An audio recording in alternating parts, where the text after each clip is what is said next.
brought you by Silver Pumps and Motors. Top quality और consistent performance के लिए सिर्फ सिल्वर पंप्स नाम याद रखना. ఆపరేషన్ కగారు వెనుక కేంద్ర ప్రభుత్వానికి వేరే ఉద్దేశం ఉందన్నారు సిపిఐ నేత నారాయణ. అడవుల్ని ఖాళీ చేయించి కార్పొరేట్ కంపెనీలకు అప్పగించాలని కేంద్రం చూస్తోందన్నారు. నక్సలైట్లను చంపినంత మాత్రాన మావోయిస్టుల సిద్ధాంతం చనిపోతున్నారు. 30 దేశాలు కేంద్రం తీరుని ఖండించాయన్నారు. ప్రభుత్వానికి ఉగ్రవాదులు మావోయిస్టుల మధ్య తేడా తెలియడం లేదు అన్నారు నారాయణ. టెర్రరిస్టులకి నక్సలైట్లకి తేడా తెలియని మూర్ఖత్వం ఈ కేంద్ర ప్రభుత్వం. వీళ్ళకి సమాజాన్ని మార్చాలనే గోల్ ఉంది, అంతర్జాతీయ సిద్ధాంతం ఉంది.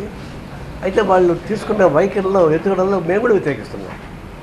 తుపాకీ కొట్టడం ద్వారా కరెక్ట్ కాదు మేము కూడా చెప్తాం. అది డిఫరెన్సెస్, విభేదాలు పరిష్కారం చేసుకోవడానికి రాజకీయ మార్గాలు ఉన్నాయి తప్ప నేను చంపేస్తాం అందరినీ అని చెప్పేసి అని చెప్పడం అంటే చంపినంత మాత్రాన్నే నక్సలిజం పోదు, ఇంకా పెరుగుతుంది. మనుషులను చెప్తారు, మీరు సిద్ధాంతం చెప్తారా? ప్రపంచవ్యాప్తంగా సిద్ధాంతం చంపేస్తారా? ఇప్పుడు ఏ దేశం ఆ దేశంలో కమ్యూనిస్ట్ సపోర్ట్ చేస్తే అందరి చంపేస్తారు పోయి. సార్ ఇదిగోండి నా రెసిగ్నేషన్. ఎందుకు? నేనే జాబ్స్ ని క్రియేట్ చేసి బాస్ అవ్వాలనుకుంటున్నాను. ఎలా? బాస్ వాలా బీ ద బాస్.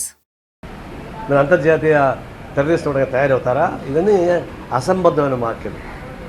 లోపల ఒకటి ఉంది వాళ్ళకి. ఒక ఫారెస్ట్ ఖాళీ చేయాలంటే గిరిజనులు ఖాళీ చేయాలి. గిరిజనులు ఖాళీ చేయాలంటే నక్సలైట్ పేరుతో చంపాలా. అది ఖాళీ అయితే కార్పొరేట్ కంపెనీస్ మొత్తం అప్పనంగా ఆస్తి అప్పచెచ్చు. అత్యంత విలువైన మినరల్స్ ఉన్నాయి అక్కడ.